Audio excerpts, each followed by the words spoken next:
Hello दोस्तों, मैं हूं मीर और आज मैं एक्सप्लेन करने वाला हूं एक action war prison escape movie rescue down को, जो 2006 में आई थी। इस मूवी की रेटिंग की बात की जाए तो इसे IMDb पर 7.3 आउट ऑफ 10 की शानदार रेटिंग मिली है। ये मूवी एक ट्रू स्टोरी पर बेस है और इसे ऑडियंस ने भी बहुत पसंद किया है। So without wasting much time चलते हैं सीधा वीडियो की तरफ।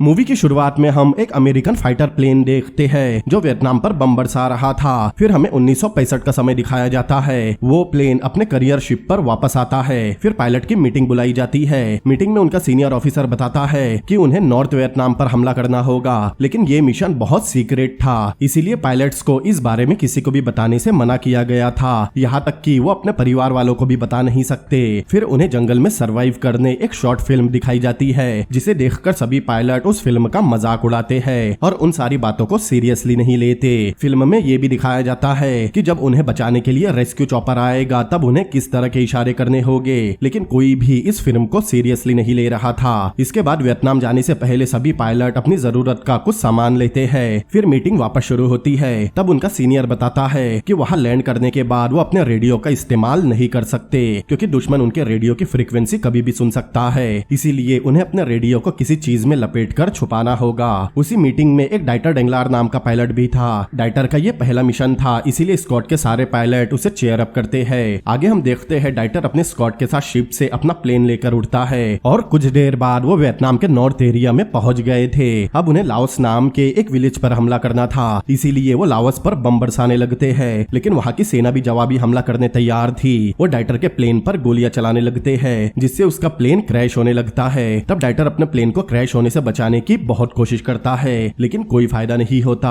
और उसका प्लेन क्रैश हो जाता है। लेकिन डाइटर बच गया था, लेकिन वियतनाम की सेना ने उसका प्लेन गिरते हुए देख लिया था, इसीलिए वो डाइटर की तरफ जा रहे थे। तब डाइटर भी उन्हें आते हुए देखता है और उनसे बचने जंगल की तरफ भागता है। वो उसकी तरफ फायरिंग करते हैं, लेकिन वो किसी तरह गोलियों से बचकर जंगल में चला जाता है। जंगल में जाने के बाद वो झाड़ के पत्तों से खुद को छुपा लेता है ताकि वहाँ की सेना उसे ढूंढ न सके। वो डाइटर को बहुत ढूंढते हैं, लेकिन वो उन्हें नहीं दिखता, इसीलिए वो लोग वहाँ से चले जाते हैं। उनके जाने के बाद डाइटर पत्तों से बाहर निकलता है और सबसे पहले अपने रेडियो को झाड़ियों में छुपाता है, जैसा उसके सीनियर ने बताया था। फिर वो वहाँ के पानी से खुद को साफ करता है, लेकिन अब उसे जंगल में सर्वाइव करना होगा और अमेरिकन रेस्क्यू चॉपर का वेट भी करना होगा। इसीलिए डाइटर भागते हुए एक झोपड़ी के पास जाता है। तब वहाँ कोई नहीं था, लेकिन डाइटर को वहाँ खाने के लिए कुछ फल मिल गए थे। वो उन्हें उठाकर अपने पास रख लेता है और वहाँ से भाग जाता है। वहाँ से भागने के बाद डाइटर अपने स्लीपिंग बैग में छुपता है। तभी उसे रेस्क्यू चॉपर की आवाज आती है, इसीलिए वो अपने स्लीपिंग बैग से बाहर निकलता है और छुपते छुपाते एक चट्टान पर चढ़ता है ताकि वो चॉपर का ध्यान अपनी तरफ खींच सके। लेकिन तब तक बहुत देर हो चुकी थी और चॉपर वहाँ से जा चुका था। उधर वियतनामी सेना डाइटर को लगातार जंगल में ढूंढ रही थी। वही दूसरी तरफ डाइटर एक कांच का टुकड़ा निकाल कर उसे धूप में चमकाता है ताकि वहाँ से जो चॉपर गुजर गया उसका ध्यान उस पर पड़े, लेकिन वहाँ बहुत गर्मी थी, इसीलिए डाइटर ज्यादा देर तक चट्टान पर खड़े नहीं रह पाता और वो वहाँ से उतर जाता है। अब गर्मी की वजह से उसे बहुत ज्यादा प्यास लग रही थी, इसीलिए वो नदी के पास जाकर पानी पीने लगता है। लेकिन सेना को पता था कि वो पानी पीने नदी के पास जरूर आएगा, इसीलिए वो पहले से वहाँ छुपे हुए थे। पानी पीने के बाद डाइटर देखता है वियतनामी सेना ने उसे घेर लिया था। वो उसे पकड़कर अपने साथ लाओस विलेज ले जाते हैं। फिर उसके हाथों को खोलते हैं। फिर उसे जमीन पर लेटने कहा जाता है। डाइटर के जमीन पर लेटने के बाद उसके हाथ और पैर बांध दिए जाते हैं। डाइटर कहता है उसे बाथरूम जाना है, लेकिन उन्हें डाइटर की भाषा समझ नहीं आती और न ही डाइटर को उनकी भाषा समझ आ रही थी। कुछ देर बांध कर रखने के बाद वो डाइटर को कहीं ले जाने लगते हैं। फिर वो आराम करने जंगल में रुकते हैं। वो वहाँ आग भी जला रहे थे।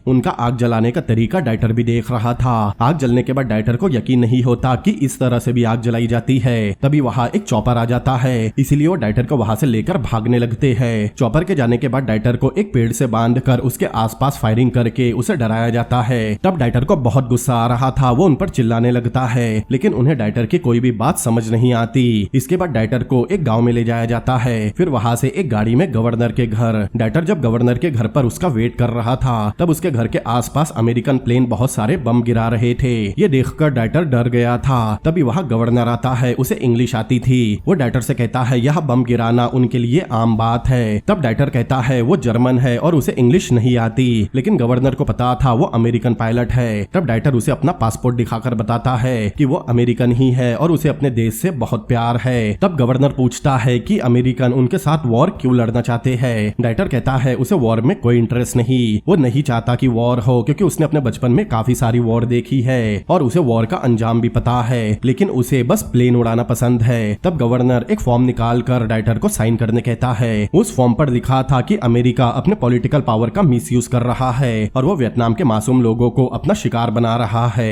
लेकिन ये पढ़ते ही डाइटर साइन करने से मना कर देता है। गवर्नर कहता है अगर वो साइन कर देगा तो वो लोग अच्छे दोस्त बन सकते हैं और उसे 2 हफ्तों के अंदर छोड़ दिया जाएगा, लेकिन डाइटर फिर भी साइन नहीं करता। तब गवर्नर अपने लोगों को उसे ले जाने कहता है। उसने डाइटर का पासपोर्ट भी रख लिया था। इसके बाद डाइटर को अलग अलग तरीकों से टॉर्चर किया जाता है। वो उसे बहुत परेशान करते हैं, लेकिन फिर भी डाइटर साइन करने के लिए नहीं मानता।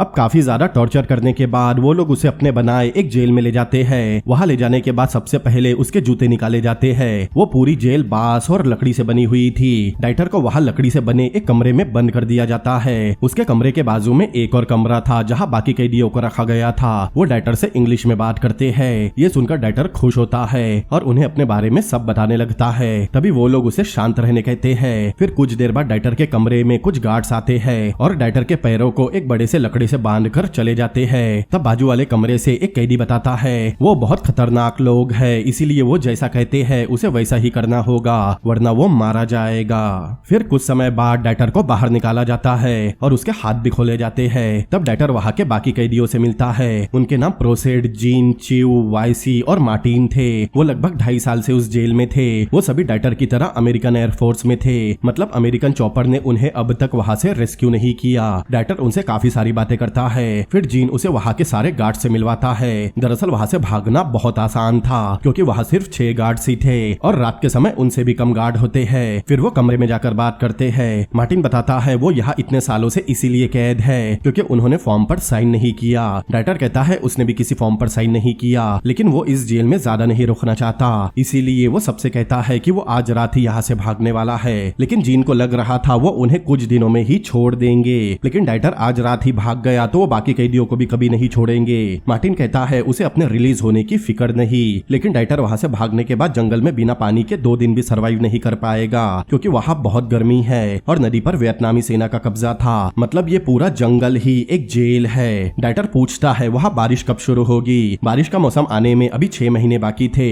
लेकिन डाइटर इतने दिनों तक रुक नहीं सकता। मार्टिन कहता है अगर वो बिना पानी के सरवाइव कर भी ले तब भी वो जंगल के जानवर और जहरीले सांप से बच नहीं सकता। अगर वो पकड़ा गया तब क्या होगा, क्योंकि दिन में यहाँ पूरे 6 गार्ड होते हैं। तब डाइटर हंसकर कहता है गार्ड दिन में होते हैं इसीलिए वो रात में भागेगा, लेकिन ये सुनकर मार्टिन हंसने लगता है। डाइटर को समझ नहीं आता वो रात में भाग क्यों नहीं सकते।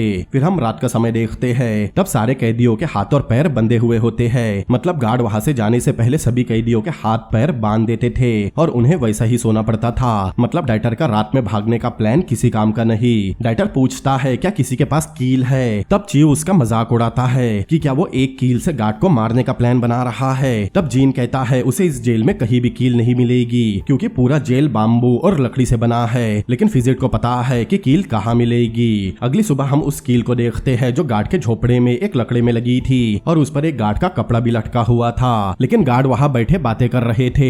डाइटर ने उस कील को देख लिया था, अब बस उसे किसी तरह उस कील को निकालना होगा। तब डाइटर एक प्लान बनाता है। वो अपने साथियों से अलग अलग दिशा में फैलने कहता है ताकि गार्ड्स का ध्यान अलग अलग दिशा में रहे। तब डाइटर वहाँ लगी कील निकाल लेगा, लेकिन जीन पूछता है उसे कैसे पता कि उसका प्लान काम करेगा और वो फंसेगे नहीं। तब मार्टिन कहता है ऐसा करने से गार्ड्स का सारा ध्यान उन पर ही रहेगा और डाइटर भी यही चाहता था। फिर वो सबको उनकी दिशा बताता है, उन्हें बस गार्ड का ध्यान भटकाना होगा। तब सभी उठकर अपने अपने डायरेक्शन में जाने लगते हैं। तब गार्ड उन्हें देखकर उनके पीछे जाते हैं, लेकिन एक गार्ड अभी भी वही बैठा था। तब डाइटर उस गार्ड के पास जाता है और उसे टूथपेस्ट लेने का नाटक करता है और उसे बिना पता चले वहाँ से कील निकाल लेता है। फिर डाइटर उस कील को अपने कमरे में एक पत्थर पर रखता है और दूसरे दूसरे पत्थर को उस कील पर पीटता है, लेकिन इससे पहले वो जीन से कहता है जब भी वो पत्थर को कील पर मारे तब उसे खांसना होगा ताकि पत्थर के पीटने की आवाज गार्ड तक पहुंच ना पाए। जीन वैसा ही करता है और कुछ देर बाद हम देखते हैं डाइटर ने उस कील को एक चाबी का शेप दे दिया था ताकि वो रात में उस कील से अपने पैरों और हाथ खोलकर भाग सके। मूवी में आगे हम देखते हैं रात होने पर गार्ड सबके हाथ और पैरों को हथकड़ी से बांधकर उनका कमरा बंद करके चले जाते हैं। उनके जाते ही डाइटर अपने मुंह से वो कील निकालता है और अपनी हथकड़ी खोलता है। फिर वो एक एक करके सबकी हथकड़ी खोलता है। दरअसल उसने जर्मनी में टूल्स एंड डाई मेकर की ट्रेनिंग ली थी, इसीलिए उसे पता है कि कील से चाबी कैसी बनाई जाती है। फिर वो सबको बताता है कि उन्हें अपने एक हाथ में हथकड़ी रहने देना होगा ताकि जब गार्ड उन्हें चेक करने आएंगे तब वो जल्दी से अपने दोनों हाथों और पैरों को वापस बांध सके ताकि गार्ड को उन पर शक न हो। अगले दिन डाइटर मार्टिन से पूछता है आखिर वो किस एरिया में है। दरअसल उसे जानना था जेल के आसपास कोई बड़ा शहर है या नहीं ताकि वो वहाँ से आराम से निकल सके। मार्टिन बताता है जेल के आसपास बहुत खतरनाक जंगल है, वो जंगल में मारे जाएंगे। लेकिन डाइटर कहता है अगर वो किसी तरह लाओस की मेकोंग नदी तक पहुँच गए तब वो नदी के रास्ते थाईलैंड जा सकते हैं, वहाँ उन्हें कोई खतरा नहीं होगा। लेकिन इस वक्त वो ज्यादा बात नहीं कर सकते। ये कहकर मार्टिन वहाँ से चला जाता है। तब डाइटर जीन से पूछता है वियतनाम के बारे में सबसे ज्यादा कौन जानता है। फिजिट को वियतनाम के बारे में सब पता था लेकिन वो उनसे बात नहीं करता क्योंकि उनके बीच कुछ समय पहले झगड़ा हो गया था। तब वहाँ अचानक अमेरिकन फाइटर प्लेन आते हैं। तब सारे कैदी उन्हें देखते ही चिल्लाकर उन्हें बुलाने की कोशिश करते हैं, लेकिन तभी वहाँ के गार्ड मार्टिन की तरफ शूट करते हैं। गोली मार्टिन के कान पर लगती है। फिर कुछ देर में प्लेन भी वहाँ से चले गए थे क्योंकि उन प्लेन की हाइट बहुत ज्यादा थी, इसीलिए प्लेन वहाँ फंसे कैदियों को देख नहीं पाते। कुछ देर बाद डाइटर मार्टिन के कान को देख रहा था। तब वहाँ गार्ड आते हैं और डाइटर को गन पॉइंट पर ले लेते हैं। तब डाइटर डर गया था, वो बहुत ज्यादा गुस्से में भी थे। तभी एक गार्ड जिसने डाइटर को गन पॉइंट पर लिया था वो उसे शूट भी कर देता है, लेकिन वो गन खाली थी। फिर सारे गार्ड डाइटर पर हंसने लगते हैं क्योंकि अमेरिकन प्लेन्स ने उन पर ध्यान नहीं दिया। फिर रात होती है तब वो सबसे पहले अपनी हथकड़ी खोलकर बैठते हैं। तब डाइटर गॉड से जल्दी से बारिश के लिए प्रे करता है, मतलब अब वो बारिश आने तक रुकने वाला था। तब जीन को गुस्सा आ जाता है। वो कहता है वियतनाम के लोग बारिश आने से पहले उन्हें रिलीज कर देंगे, लेकिन वो पहले भाग गया तो वो गुस्से में उन सभी कैदियों को जान से मार देंगे। डाइटर कहता है वो सब साथ में भागेंगे। दरअसल डाइटर अकेला नहीं बल्कि सभी कैदियों को अपने साथ लेकर भागने वाला था। तब मार्टिन डाइटर की बात से सहमत होकर जीन से पूछता है अगर गार्ड उन्हें कुछ दिन में रिलीज करने वाले हैं फिर वो बाम्बू काट कर टावर क्यों बना रहे हैं। जब वहाँ कोई रहेगा ही नहीं तो वो नजर किस पर रखेंगे, मतलब वो उन्हें छोड़ने नहीं वाले। लेकिन जीन कहता है अगर डाइटर ने ऐसा कुछ प्लान किया तो वो चिल्लाने लगेगा क्योंकि उसे अब भी यही लग रहा था कि वियतनामीज उन्हें जल्दी ही छोड़ देंगे क्योंकि जीन नहीं चाहता कि कोई भी मारा जाए। तब मार्टिन और डाइटर कुछ नहीं कहते। अगले दिन वियतनाम की सेना के कुछ लोग वहाँ आते हैं। सेना में कुछ लड़कियां भी थी। उनमें से एक लड़की कैदियों की तलाशी लेती है। तब फिजिट के पॉकेट में से एक कांच का टुकड़ा निकलता है, इसीलिए वो उस पर चिल्लाने लगती है। तब डाइटर उसे इशारों में बताता है वो कांच का टुकड़ा उनके शेविंग करने के काम आता है। तब वो लड़की वहाँ से चली जाती है। इसके बाद वो बाहर बैठकर खाना खाते हुए बातें कर रहे थे। तभी एक गार्ड के हाथ से मशीन गन छूट जाती है और अपने आप ही फायर होने लगती है। तब बाकी के गार्ड और कैदी डर गए थे। गन चलने की वजह से सब लोग नीचे झुके थे। तब डाइटर चावल खा रहा था, वो उसे उठाकर अपने कमरे में ले जाता है और एक जगह जमा करता है। बाकी कैदियों को पता था कि उस दिन डाइटर का जन्मदिन है, इसीलिए वो उसे विश करते हैं। तब डाइटर खुश होता है। फिर वो अपने साथियों को चावल दिखाकर कहता है उन्हें ऐसा बहुत सारा चावल जमा करके सुखाना होगा क्योंकि चावल बहुत जल्दी खराब हो जाता है। उसने चावल को छुपाने एक सीक्रेट चेम्बर भी बनाया है। जीन पूछता है वो चावल का क्या करेंगे। तब डाइटर कहता है ये जमा किया चावल उनके भागने के बाद काम आएगा क्योंकि जंगल में उन्हें खाने के लिए कुछ नहीं मिलेगा। फिर डाइटर उन्हें अपना प्लान बताता है कि गार्ड लंच टाइम में खाना खाने किचन में जाते समय अपनी राइफल किचन के बाहर ही रखते हैं। तब वो उनकी राइफल चुरा लेंगे और उन्हें चारों तरफ से घेर लेंगे और जब तक उनका सिग्नल अमेरिकन एयरक्राफ्ट को नहीं मिलता वो गार्ड को बंधक बनाकर जेल में ही रखेंगे। इसके बाद हम देखते हैं सारे कैदी बंधे हुए थे। एक गार्ड उनकी तलाशी ले रहा था। उसके जाते ही डाइटर जल्दी से सबको खोलता है। फिर कांच के एक टुकड़े की मदद से बाहर गार्ड की लोकेशन पता करता है और मार्टिन लकड़ी के टुकड़े से एक मैप बनाता है। तभी डाइटर कांच के टुकड़े में देखता है एक गार्ड उनके कमरे की तरफ आ रहा था। तब डाइटर जल्दी से कांच को छुपाता है और मार्टिन उस मैप को जल्दी से गायब कर देता है। फिर वो जल्दी से अपने हाथ और पैर हथकड़ी से बांधने लगते हैं। अगले सीन में हम देखते हैं कैदियों को बाहर निकाल कर उन्हें खाना दिया जाता है। तब एक गार्ड उनकी मदद करता है और डाइटर को थोड़ा चावल ला कर देता है। फिर रात में वो लोग फिर से लकड़ी के टुकड़े से प्लान बना रहे थे। तभी उन्हें चेक करने एक गार्ड आता है और मार्टिन पर गन तान देता है। तब मार्टिन कहता है वो बस टाइम पास करने के लिए गेम खेल रहा था। तब गार्ड मान जाता है और वहाँ से चला जाता है। इसके बाद डाइटर ने गार्ड के राइफल के पार्ट के टुकड़े से एक छोटा चाकू बनाया था, जिसकी मदद से वो उनके कमरे के फ्लोर को काट कर नीचे से बाहर निकलता है। और बाहर निकलने के बाद वो बाम्बू की बनाई फेंसिंग के पास खुदाई करके फेंसिंग के कुछ बाम्बूस को ढीला कर देता है और वापस अपने कमरे में आ जाता है। अगली सुबह हम देखते हैं डाइटर मार्टिन को वो जगह दिखाता है जहाँ उसने फेंसिंग को ढीला किया था। उस दिन डाइटर को आसमान में कुछ बादल भी दिखते हैं। डाइटर फिजिट से बारिश के बारे में पूछता है। फिजिट के मुताबिक बारिश शायद 2 हफ्तों में शुरू होगी या फिर 1 महीना भी लग सकता है। डाइटर कहता है उन्हें भागने के लिए एक डेट सेट करनी होगी क्योंकि अब वहाँ के गार्ड्स के पास खाना नहीं बचा, वो बहुत भूखे हैं और गार्ड भी जेल से फ्री होने के लिए किसी भी हद तक जा सकते हैं। लेकिन जीन अब भी वहाँ से भागने से मना कर रहा था। तब मार्टिन कहता है यहाँ रहकर बेकारी काटने से बेहतर वो भागते हुए मरना पसंद करेगा। मतलब वो डाइटर के प्लान में शामिल था। मार्टिन को देखकर बाकी कैदी भी भागने मान जाते हैं। डाइटर कहता है वो 6 जुलाई के दिन भागेंगे क्योंकि उस दिन अमेरिका भी आजाद हुआ था। अगले दिन वो खाने के लिए टेबल पर बैठे थे। तब एक गार्ड आकर उनके सामने एक बॉल रखता है जिसमें बहुत सारे जिंदा कीड़े थे। फिर वो गार्ड उन पर चिल्लाकर वहाँ से चला जाता है। मतलब डाइटर ने सही कहा था, वहाँ का खाना खत्म हो गया और गार्ड भी अपने घर वापस जाना चाहते थे। वो सारे कैदी भी भूखे थे। तब डाइटर उन कीड़ों को खाने लगता है, लेकिन कुछ कैदियों से कीड़े खाए नहीं जाते।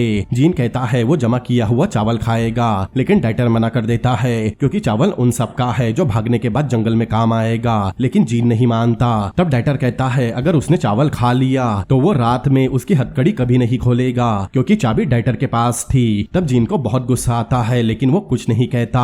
फिर रात होने पर सारे कैदी डाइटर को हथकड़ी खोलने कहते हैं, लेकिन डाइटर किसी की भी हथकड़ी नहीं खोलता। मतलब उन सब ने मिलकर जमा हुआ चावल खा लिया था। अब अगले दिन उनके पास खाने के लिए कुछ नहीं था। वो सभी बहुत भूखे थे। गार्ड की भी हालत खराब हो रही थी। वो भी वहाँ से निकलकर अपने गाँव वापस जाना चाहते थे। तभी एक कैदी जिसे उनकी भाषा समझ आती थी वो गार्ड को बात करते हुए सुनता है। फिर कैदियों को बताता है कि उन्होंने एक गार्ड को चावल लाने बाहर भेजा था, लेकिन वो खाली हाथी वापस आया क्योंकि जब से अमेरिका ने वहाँ हमला करना शुरू किया है तब से कोई भी किसान खेती नहीं कर रहा, इसीलिए चावल की बहुत ज्यादा कमी हो गई। इसीलिए अब सारे गार्ड प्लान कर रहे हैं कि वो सभी कैदियों को जेल से बाहर भगा देंगे, फिर सबको शूट करके मार देंगे ताकि सबको ऐसा लगे वो भागने की कोशिश कर रहे थे। इसीलिए गार्ड ने उन्हें मार दिया। मतलब डाइटर का अंदाजा सही था, वो उन्हें कभी छोड़ने नहीं वाले। ये सुनकर डाइटर कहता है अब उन्हें 4 जुलाई को नहीं बल्कि अगले दिन ही भागना होगा और वो लोग उसी प्लान को फॉलो करेंगे जो डाइटर ने लंच के टाइम के लिए बनाया था। अब अगला दिन शुरू होता है। डाइटर ने जो थोड़ा सा चावल बचाया था वो सारे कैदियों को देता है और प्लान समझाते हुए कहता है लंच टाइम में जब गार्ड किचन में होंगे तब डाइटर और मार्टिन एक तरफ से जाएंगे और बाकी कैदी किचन की दूसरी तरफ से जाएंगे। फिर वो उनकी राइफल उठाकर उन्हें एक साथ घेर लेंगे। तब डाइटर कांच बाहर निकालकर गार्ड की लोकेशन देखता है। उसे पता चलता है सारे गार्ड किचन में पहुंच गए, उनके लिए यही सही मौका था। फिर सभी कमरे के नीचे से बाहर निकलते हैं और डाइटर ने जो फेंसिंग ढीली की थी वहाँ से सब एक एक करके बाहर निकलते हैं। फिर डाइटर मौका देखकर किचन के बाहर रखी 3 राइफल उठाता है और वहाँ से बहुत होशियारी से निकलता है। फिर वो बाकी लोगों को 2 राइफल देता है और किचन की दूसरी तरफ से आने कहता है। वो और मार्टिन दूसरी तरफ से जाते हैं, लेकिन किचन की दूसरी तरफ जाते समय मार्टिन की तबीयत खराब हो जाती है। तब डाइटर उसे उठाता है और किचन की तरफ बढ़ने कहता है। फिर डाइटर किचन की तरफ देखता है, तब उसे पता चलता है वहाँ 6 से 7 लोग थे। तभी डाइटर अपने राइफल लेकर किचन की तरफ जाता है, लेकिन बाकी के कैदी अब तक वहाँ नहीं पहुँचे। इसीलिए डाइटर उन्हें बंधक बनाने की बजाय शूट कर देता है। वो अपने बाकी साथियों को आवाज लगाता है, लेकिन वहाँ कोई नहीं आता। वहाँ के सारे गार्ड्स मर चुके थे, लेकिन डाइटर उस गार्ड को नहीं मारता जिसने उसे चावल ला कर दिए थे। फिर वो और मार्टिन वहाँ जूते ढूंढते हैं, लेकिन उन्हें जूते नहीं मिलते, इसीलिए वो दोनों वहाँ पड़ा खाना रख लेते हैं। तब डाइटर कहता है उन्हें जल्दी से इस जगह को छोड़ना होगा क्योंकि वियतनाम की सेना के बाकी लोग यहाँ कभी भी आ सकते थे। फिर दोनों भागकर जंगल में जाते हैं। कुछ दूर चलने के बाद उन्हें जीन और वाइसी मिलते हैं। तब डाइटर उन पर गुस्सा करता है क्योंकि उन्होंने उसके बनाए प्लान को फॉलो नहीं किया, इस वजह से वो और मार्टिन मर भी सकते थे। फिर डाइटर उनके पैरों में जूते देखता है। तब वो जीन से खुद के और मार्टिन के जूतों के बारे में पूछता है, लेकिन जीन बताता है फिजिट उनके जूते लेकर भाग गया। मतलब जिस वक्त उन्हें दूसरी तरफ से गार्ड्स को घेरना था उस वक्त वो डाइटर का साथ छोड़कर जूते ढूंढने में लगे थे। कुछ देर बाद डाइटर शांत होता है और जीन को राइफल की कुछ गोलियां देता है क्योंकि उसकी राइफल खाली थी और बदले में जीन से मशाटे ले लेता है। फिर वो अलग अलग दिशा में चले जाते हैं, लेकिन मार्टिन डाइटर के साथ ही रहता है। अब उनमें से किसी को नहीं पता कि जाना कहाँ है। कुछ दूर चलने के बाद वहाँ बारिश शुरू होती है। तब वो पत्तों के नीचे बैठते हैं। तब मार्टिन चावल निकालता है और दोनों खाना खाते हैं। तभी उनके पीछे से बाढ़ आ जाती है जिससे उनका खाना गिर जाता है और वो बहकर नीचे आ जाते हैं। पानी पानी से बचने के लिए दोनों चट्टान में छुपते हैं। फिर बारिश रुकने के बाद दोनों आगे बढ़ते हैं। फिर कुछ दूर चलने के बाद उन्हें मेकोंग नदी मिल जाती है। अब नदी में जाने उन्हें राफ्ट बनानी होगी, जिससे दोनों नदी के रास्ते थाईलैंड पहुंच सके और उन्हें कोई देखेगा भी नहीं। अगले सीन में हम देखते हैं दोनों राफ्ट से नदी के रास्ते आगे जा रहे थे, लेकिन कुछ दूर चलने के बाद उन्हें पानी गिरने की आवाज आती है, मतलब आगे वाटरफॉल था। तभी अचानक नदी का बहाव बढ़ जाता है और दोनों राफ्ट से नीचे गिर जाते हैं। तब डाइटर किसी तरह मार्टिन को खींचकर किनारे पर लाता है और उनकी जान बच जाती है। किनारे पर आने के कुछ देर बाद फिर से बारिश शुरू होती है और दोनों भीगते हुए एक पेड़ के नीचे बैठते हैं। जैसे ही दोनों अपना कोट उतारते हैं तब उन्हें अपने शरीर पर बहुत सारी जोक दिखती है जो उनका खून चूस रही थी। उन जोक को निकाल कर दोनों आगे बढ़ते हैं। दोनों नदी के किनारे चल रहे थे। तब डाइटर को एक पैर का जूता मिलता है जिसे वो मार्टिन को दे देता है। उनके पास राइफल थी, लेकिन वो उससे शिकार करके अपना पेट नहीं भर सकते, क्योंकि राइफल की आवाज से सेना को उनके बारे में पता चल सकता था। मतलब उनके लिए राइफल बोझ बन गई थी। इसीलिए डाइटर दोनों राइफल को नदी में फेंक देता है। फिर दोनों आगे बढ़ते हैं, लेकिन उनकी हालत भूख की वजह से खराब होती जा रही थी। इसीलिए दोनों एक जगह रुक कर कुछ देर आराम करते हैं। फिर डाइटर कहता है उन्हें आगे बढ़ते रहना होगा, लेकिन मार्टिन कहता है अब वो और आगे नहीं बढ़ सकता। इसीलिए दोनों कुछ देर बाद आगे बढ़ते हैं, लेकिन मार्टिन की हालत खराब थी।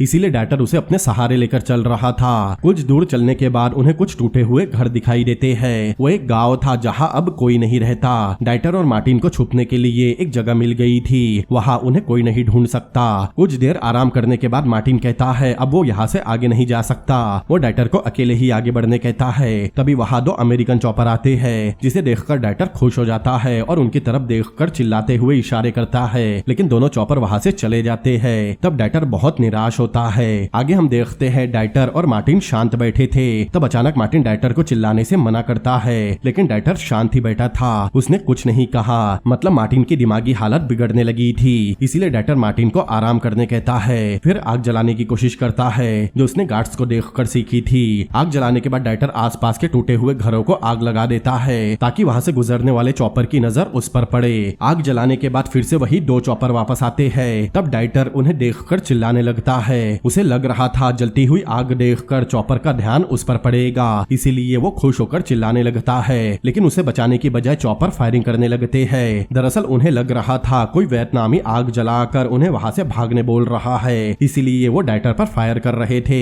ये देखकर डाइटर छुप जाता है और दोनों चॉपर वहां से चले जाते हैं। अगली सुबह मार्टिन उठकर डाइटर को जगाता है। डाइटर कहता है यहाँ किसी भी वक्त वियतनामी सेना आ सकती है, इसीलिए उन्हें यहाँ से निकलना होगा। अब दोनों बहुत ज्यादा भूखे और कमजोर हो चुके थे, लेकिन फिर भी आगे बढ़ रहे थे। कुछ दूर चलने के बाद दोनों एक खेत में पहुँचते हैं। तब वहाँ के लोग उन्हें घेर लेते हैं। उनके हाथों में औजार थे और वो लोग उन दोनों पर बहुत ज्यादा भड़के हुए भी थे। तब डाइटर और मार्टिन हाथ जोड़कर बैठ जाते हैं और उनसे खाना मांगते हैं, लेकिन उनमें से एक आदमी मार्टिन को मार देता है। ये देखकर डाइटर को बहुत गुस्सा आता है। वो मशाटे निकालकर पागलों की तरह चिल्लाने लगता है। तब वो लोग डर कर वहाँ से भाग जाते हैं। उनके भागते ही डाइटर मार्टिन के पैर से एक जूता निकालकर जंगल में वापस भाग जाता है। तब वहाँ के लोग डाइटर को पकड़ने उसके पीछे जंगल में आते हैं, लेकिन डाइटर घनी झाड़ियों में छुप गया था, इसीलिए वो लोग उसे ढूंढ नहीं पाते।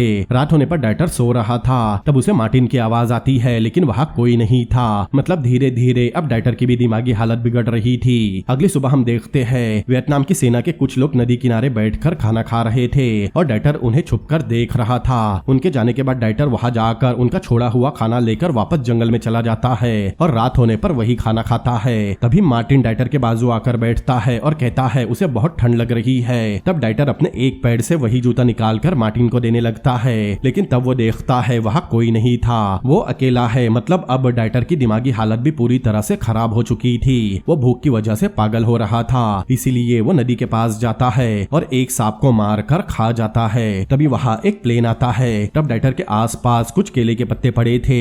डाइटर उस पत्ते को उठाकर उस प्लेन की तरफ इशारा करता है और जोर जोर से चिल्लाने लगता है। तब प्लेन के पायलट ने डाइटर को देख लिया था, लेकिन प्लेन आगे निकल जाता है। डाइटर प्लेन की तरफ देखकर लगातार चिल्ला रहा था। फिर कुछ देर बाद प्लेन फिर से वापस आता है और उसके पीछे एक रेस्क्यू चॉपर भी था। उन्हें देखकर डाइटर बहुत खुश होता है, क्योंकि इस बार उन्होंने डाइटर को पहचान लिया था। फिर चॉपर से डाइटर के लिए रस्सी फेंकी जाती है और उसे ऊपर खींचा जाता है, लेकिन चॉपर की आवाज सुनकर वहाँ वियतनाम की सेना भी आ गई थी। वो चॉपर की तरफ फायरिंग करने लगते हैं। तभी चॉपर में से एक सोल्जर उनकी तरफ फायर बैक करता है। तब वो वहाँ से भाग जाते हैं। और चॉपर डाइटर को लेकर वहां से निकल जाता है और इस तरह डाइटर की जान बच जाती है। फिर उसे चॉपर से उतारकर हॉस्पिटल ले जाया जाता है, लेकिन तभी वहां CIA के लोग आकर डाइटर और उसके साथियों से कहते हैं डाइटर उनकी कस्टडी में रहेगा क्योंकि वो एक सीक्रेट मिशन पर था जिसके बारे में वहां की सरकार को भी नहीं पता, इसीलिए वो डाइटर से हॉस्पिटल में पूछताछ करने वाले थे। कुछ दिनों तक डाइटर को हॉस्पिटल में ही रखा जाता है। तब डाइटर की हालत में सुधार आ रहा था। तब CIA के एजेंट उसके पास ही बैठे थे।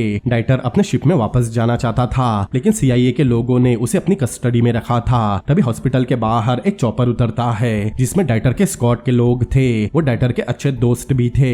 वो लोग अपने साथ एक बड़ा सा केक भी लाए थे। CIA एजेंट उससे पूछताछ कर ही रहे थे, तभी उसके स्क्वाड के लोग केक लेकर उसके बेड के पास आते हैं। सभी डाइटर से गले मिलते हैं। फिर उन एजेंट को कुछ मिनट के लिए बाहर जाने कहते हैं क्योंकि उन्हें डाइटर का बर्थडे सेलिब्रेट करना था। एजेंट उन्हें 10 मिनट का समय देकर वहां से चले जाते हैं, लेकिन आज डाइटर का बर्थडे नहीं था। तब उसका एक साथी बताता है उन्हें पता था CIA के लोग ठीक होते ही उसे सीक्रेट मिशन के बारे में पूछताछ करने अपनी कस्टडी में ले लेंगे। अगले सीन में हम देखते हैं जिस ट्रॉली पर वो केक लेकर आए थे, बर्थडे सेलिब्रेट करने के बाद वो उस ट्रॉली को वापस ले जा रहे थे। तब वार्ड के बाहर CIA के लोग उनके बाहर आने का वेट कर रहे थे। उनके बाहर आते ही डाइटर का एक साथी कहता है उन्होंने डाइटर को बहुत परेशान कर लिया, इसीलिए वो CIA के लोगों को कुछ देर बाद अंदर जाने कहते हैं। तब एजेंट भी मान जाते हैं। फिर चारों वहां से चले जाते हैं। चारों अपने चॉपर के पास आते हैं। फिर ट्रॉली में से डाइटर को बाहर निकालते हैं। मतलब वो चारों CIA एजेंट को बेवकूफ बनाकर डाइटर को अपने शिप पर ले जाने आए थे।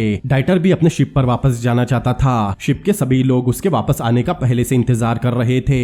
डाइटर के वहां पहुंचते ही उसका वेलकम किया जाता है। अपने पूरे स्क्वाड को देखकर डाइटर भी बहुत खुश था और बाकी सब भी उसके वापस आने पर बहुत खुश होते हैं। फिर हमें मूवी के एंड में डाइटर डेंगलार की हिस्ट्री बताई जाती है, जिससे हमें पता चलता है रेस्क्यू करने के बाद वो अपनी एक्टिव ड्यूटी से रिटायर हो गया और एक सिविलियन टेस्ट पायलट बन गया, जिसके बाद उसने ऐसे 4 प्लेन क्रैश और सरवाइव किए और यहाँ ये मूवी भी खत्म होती है। तो दोस्तों कैसी लगी आपको ये मूवी मुझे कमेंट करके जरूर बताएं। अगर ये वीडियो आपको पसंद आया हो तो इस वीडियो को लाइक करें, अपने दोस्तों के साथ शेयर करें और ऐसी ही अमेजिंग मूवीज के एक्सप्लेनेशन देखने के लिए मेरे चैनल को सब्सक्राइब करें। तो मिलते हैं अगली बार किसी और अमेजिंग मूवी के एक्सप्लेनेशन के साथ। Peace out.